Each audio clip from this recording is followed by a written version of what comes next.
alături de noi în platou în această seară.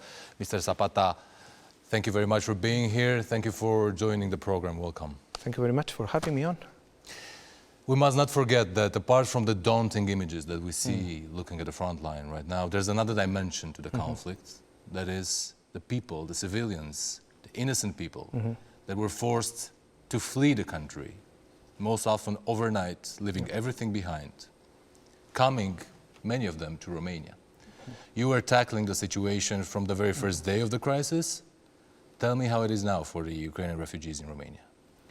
Well, indeed, we were from day one together with authorities, with NGOs, and with lots of people that just went to borders and went out to the streets to welcome refugees, which was a privilege from the first moment. Right now, I would say we have a situation with two tracks. On the one hand, we have people who have been here, refugees who have been here for a number of months, those arriving in March, April, May, summer period, etc., until winter, which already are finding their way into the Romanian society, into the services provided to them, and finding also support in the communities where they are living. And there is still quite an important number of Ukrainian nationals and third country nationals coming from Ukraine that keep on leaving the country. So if you see the figures that we have for Romania, and these are official figures from the border police, at present we have 111,000 refugees from Ukraine in the country. In the country still? In the country still, yeah. But if you see the dynamics in the last months, because of winter, because of the attacks on the civilian infrastructure, on the energy infrastructure, the number has increased in winter. We knew this was going to happen. So you've noticed an uptick? We have noticed an uptick, which we think in many aspects is seasonal, and we were prepared already with authorities and with partners to increase our delivery of services and our delivery of assistance for the people who are living now in the winter months. So 1 year on, if we look at the figures, how many, roughly, of course, how many people have entered Romania, how many have stayed, and how many departed for other countries, used Romania as a transit country? Well, we normally count in UNHCR either people arriving directly from Ukraine or through Moldova, and that is about 2.7 million persons. If you add also persons coming in different directions, that is over 3.4 million persons. But let's say out of the 2.8 million that have come either directly or through Moldova, there is 111,000 that remain, which means that the vast majority have transited the country. But when we say transited the country, in a way, we do not fully represent all the number of services that are available to the people transiting the country. So there is an effort in the borders to welcome them, and I would say there is really lots of admiration for the border authorities in Romania and everybody that work in the borders. No one was rejected, no one was delayed, no one was left for one reason or the other without access in safety in Romania. And there is a number of services at the border still to today. So as we speak, there is a number of refugees entering every day. But then the transport, the temporary accommodation, the services and the assistance provided in the time that they were in Romania and prior to exiting. So it is yes, 111,000 persons in the country. The total number of persons with documentation given by Romania is higher, is about 117,000, which means that some of them already have left, of those initially who got documentation in the country. But it's an important, really, a very big number of persons that enter the country, receive first assistance, and then continue their way. Do you have an estimate of this 100,000 people staying in the country, being in the country right now? How many of them really want to continue living in Romania, even, I mean, for the next years, maybe even if the war is over? Well, yes, this is something that we periodically ask refugees about their intentions. First, and also for the viewers, you need to put a little bit, we need to put ourselves in the shoes of the refugees. Their wish is to return.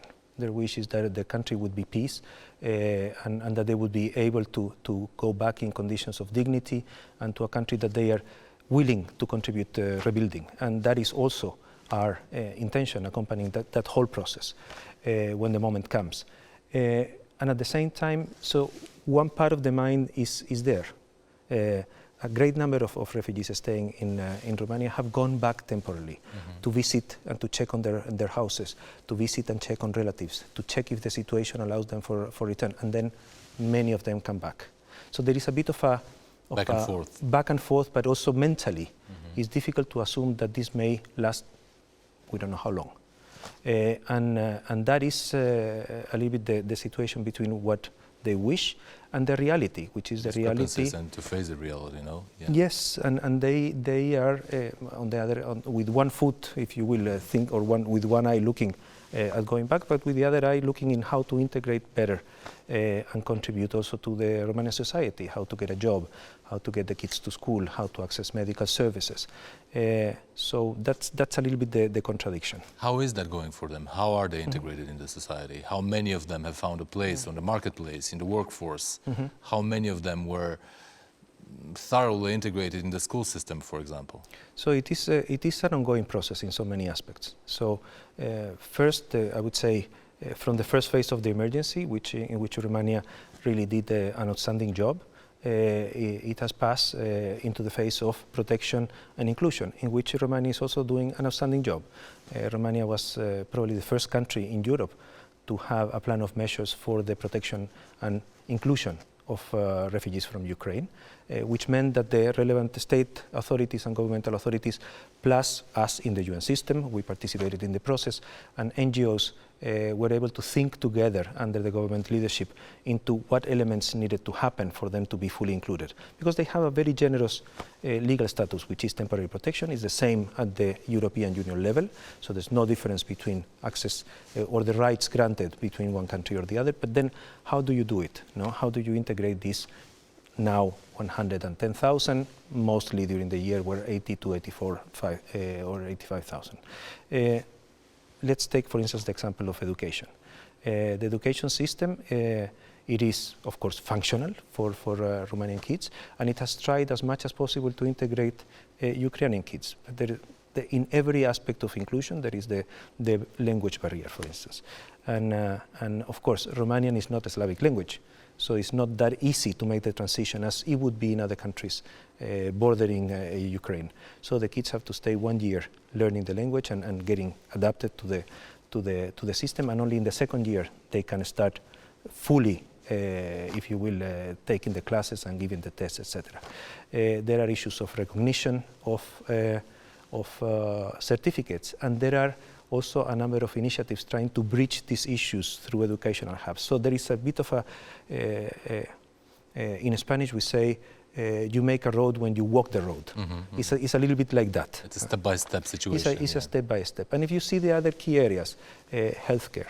In healthcare, even the language barrier is more, it is a bit different because the language used needs to be very precise. When you describe your situation, the doctor really needs to understand what is happening to you. Yeah. It's not by the use of loose synonyms. So we see those elements in all aspects. And the same in the labor market. It's not only language, but it's about childcare. The typical family of refugee, the family size is about 2.7 persons, which means normally a mother and 1 or 2 kids, or 1 kid and 1 elderly person of the family. So in order to get to a job interview, in order to get to job placement, also you need childcare for the child, language for you, and it's all a process that needs some time to adapt. Are there any initiatives, UN-backed initiatives, for example, to build up, to set up schools that are mixed Ukrainian, Romanian, or only in Ukrainian for the kids that are here? The idea is really to foster the integration in the Romanian education system.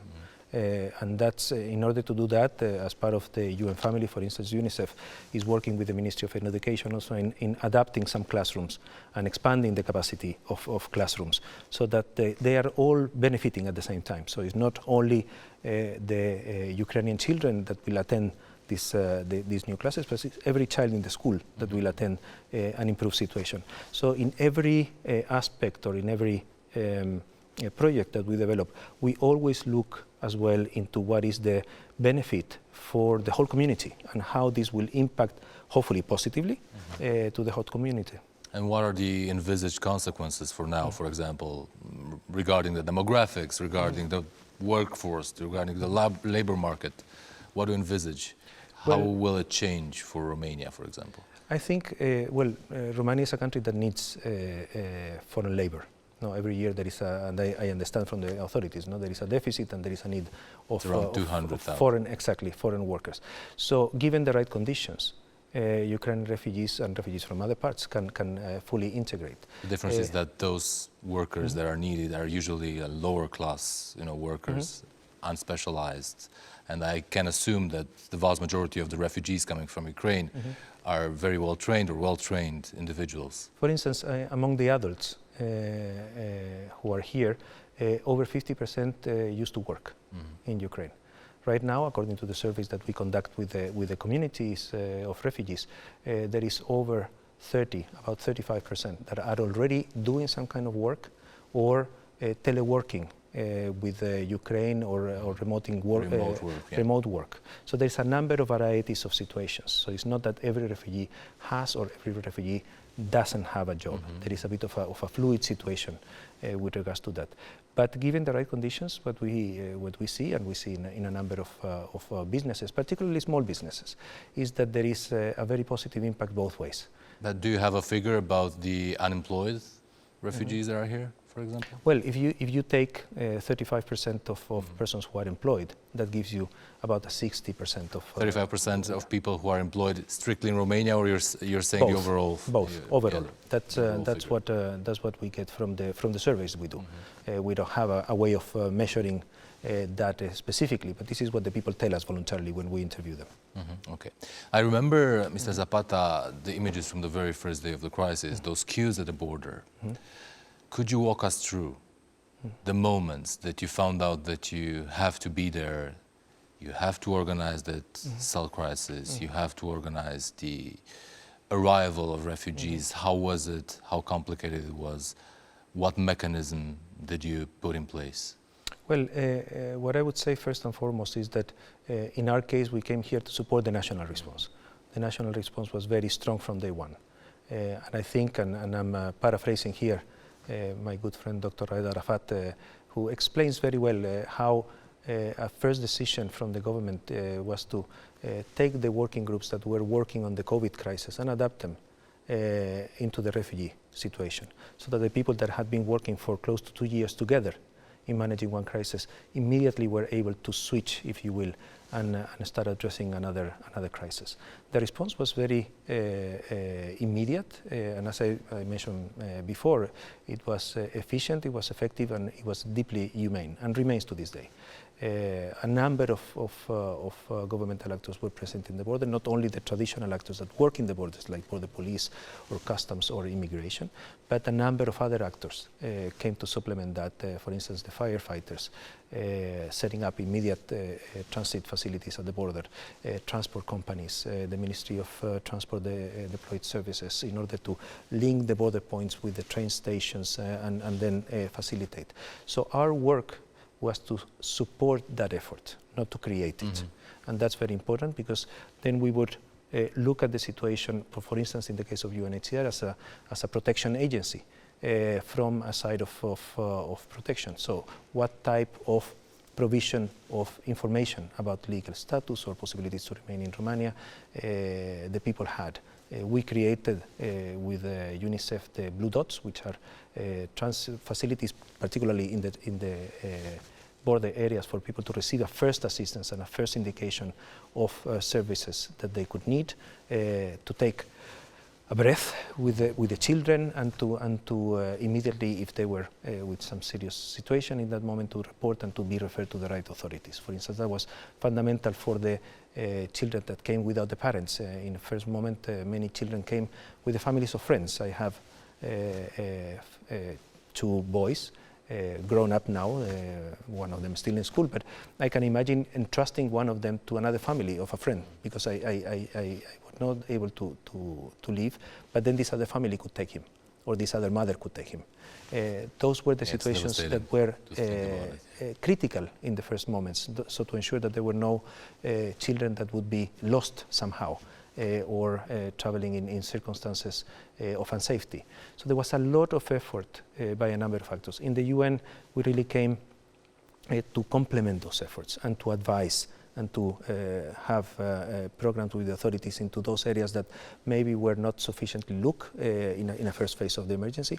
And we always have found a very comprehensive and dialogue-driven set of counterparts in the government. So we have been, all of us, able to improve. And there also the role of the civil society has been fundamental. They are, most of them are Romanians. They know the reality. They know also the capacity of the state services, and they know also what they can contribute to that.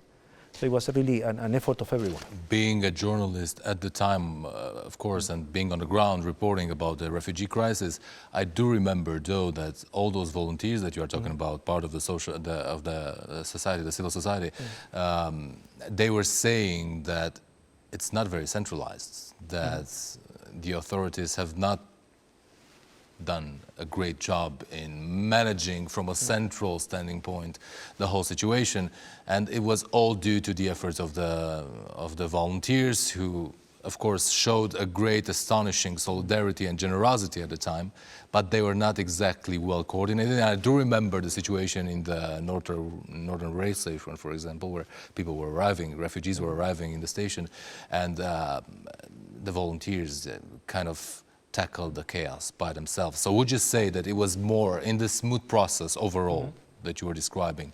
Was it more the part or the contribution of the volunteers, the people volunteering, or the state? Well, what I would say is that I have a very different observation to what you report, in the sense that, and let me give you an example, which for me was very impressive. In one of my first days, I arrived on the 6th of March to Romania. We had already a team on the ground, an office in Romania for many years. So my colleagues were really deployed from day one. And then we started to come from abroad to complement that effort and to set up a stronger response. One of my first visits to border points was Isaccea. And in Isaccea, of course, people come through ferry. Yeah. And I was very impressed to see the commander of the DSU, the ISU there, after every ferry, they would meet all the volunteers, all the organizations, all the authorities, after every ferry, and say, what did not work well with the previous ferry, and what can we improve for the next ferry.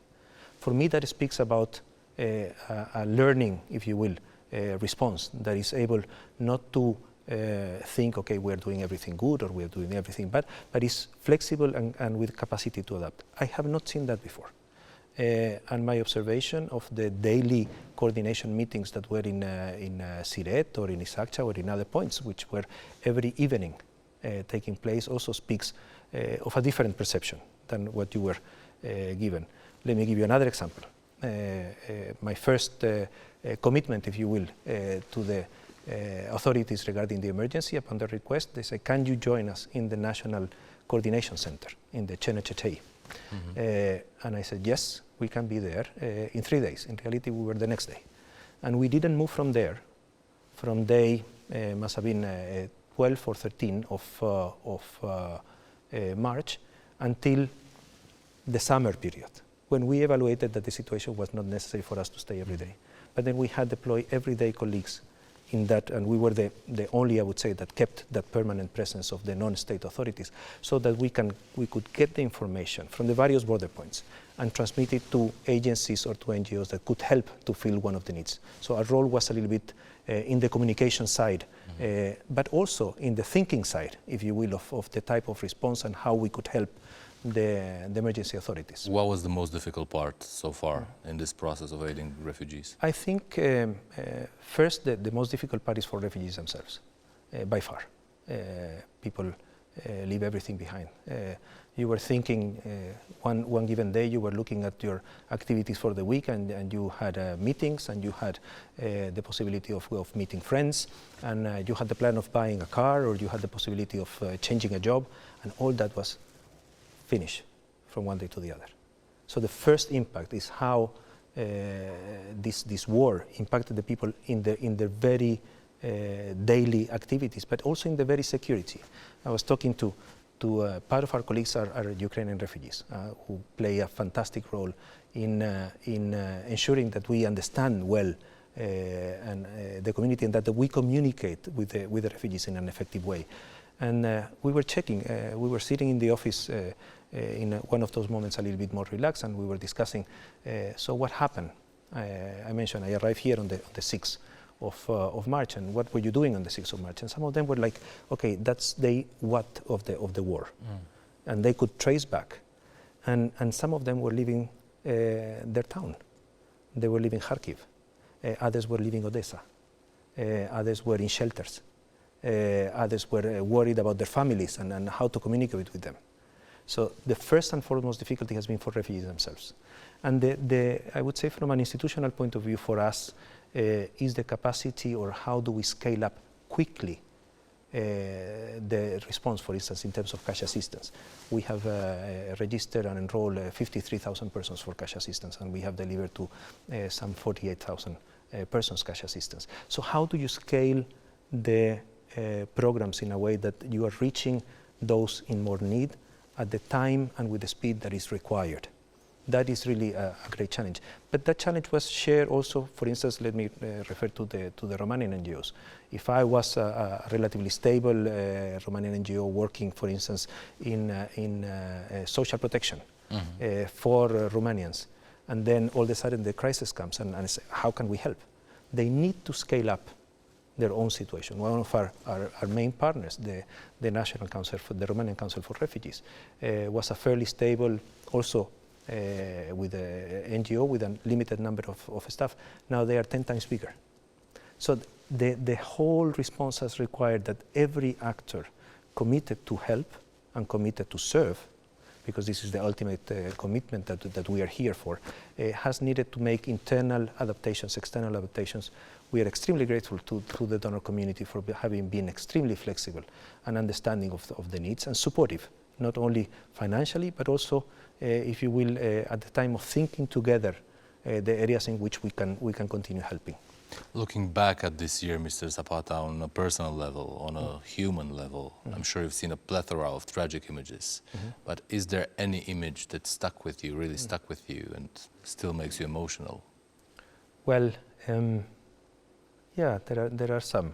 There is, and I keep on going back to that image in one of the first, if not the first, educational hubs in Romania, in the Uruguay school, which functions until today, and kids are also getting integrated into the school.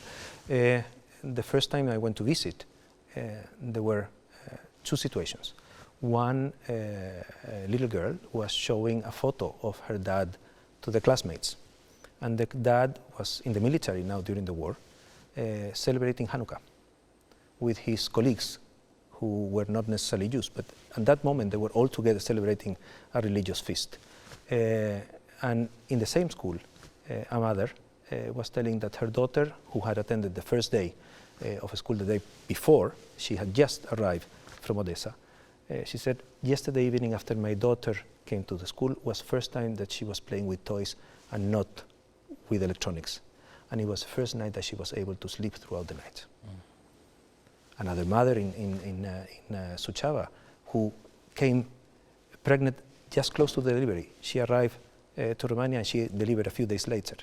And every day in the door of the house that she was sheltered in, there was fresh food.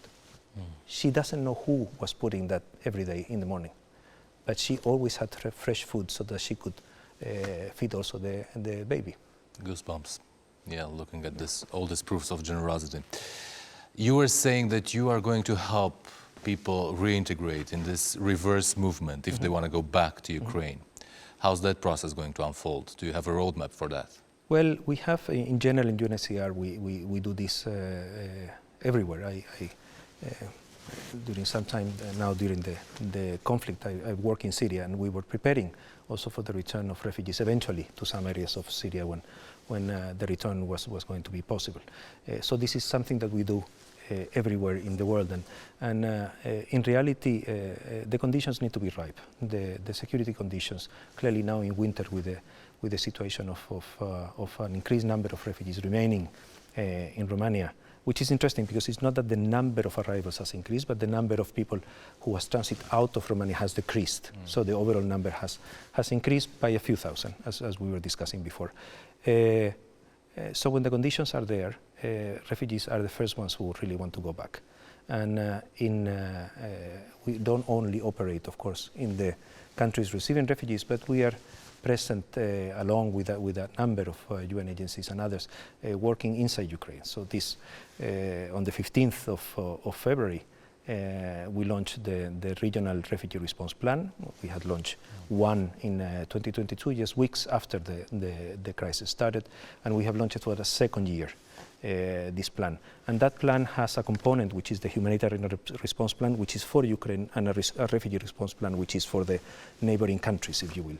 In Ukraine, we continue to do a job which is under very difficult conditions for a very high number of displaced persons, over 4 million displaced persons, and 13 million persons in need of humanitarian assistance. So the needs in terms of shelter and accommodation, in terms of essential, what we call core relief items or non-food items, is enormous. And we need to reach inside Ukraine not only the safe areas, if you will, but also we need to reach those areas which are very complicated, which have been really recently regained, if you will, and where we have humanitarian access. So there is, at the same time that we are working to protect refugees, we are looking into the humanitarian needs inside Ukraine, but also in rebuilding. Our High Commissioner Filippo Grandi was there just a few weeks ago in some of the worst hit areas of Ukraine. And at the same time that we provide emergency shelter material, people are rebuilding their houses with whatever they can find and whatever resources they find. Once this process continues and the resilience of the Ukrainian people has been really, I would say, one of the really remarkable elements of this crisis, the conditions will be there for every refugee to return, we hope, and some of them may take a bit longer time, some of them may want to go as soon as possible. Unfortunately, cynically speaking, we've just witnessed Mr. Putin's speech, and there was no sign of ending the war, no sign of him kind of acquiescing to peace. There were no peace ideas in his mind. So what I'm trying to say is that probably the war is gonna continue for the next year. That's why I'm asking you, what's the scenario for Romania, for example, in terms of accepting more refugees? What are you expecting here? Well, in reality, we do not work on the basis we don't predict. Yeah. But I'm sure you have the worst case scenario in mind. We have scenarios in mind. More than the scenarios, we have a response capacity. And here, for instance, we have developed together with the Romanian authorities some response scenarios and capacity which we maintain in country, as well as other actors. So we have pooled resources and we are reasonably satisfied that we have elements to respond to possible increases should the situation arise. What probably is more necessary or equally necessary is to sustain the effort. So the effort is not we tend to say, and I run marathons myself, that this is not a short race, this is a long distance race. And if I would have 3 words for this year 2023 would be sustain, sustain, and sustain. And for that we need the population. We need fundamentally the population, because that is where really the inclusion of refugees happens. And we need also to maintain the capacity to deliver programs in support of the national response. And this plan of measures that I was mentioning for the protection and inclusion of refugees is for the medium and longer term. Is it time-bound? Well, that plan specifically is for 2 years, should it be necessary. We hope it's not necessary for 2 years, but if it comes, UNHCR, as other humanitarian actors, are here to remain together with Romania as long as needed. Sustain, sustain, sustain. That's what we keep in mind for now. Thank you so much, Mr. Pablo Zapata, for being here. Thank you very much.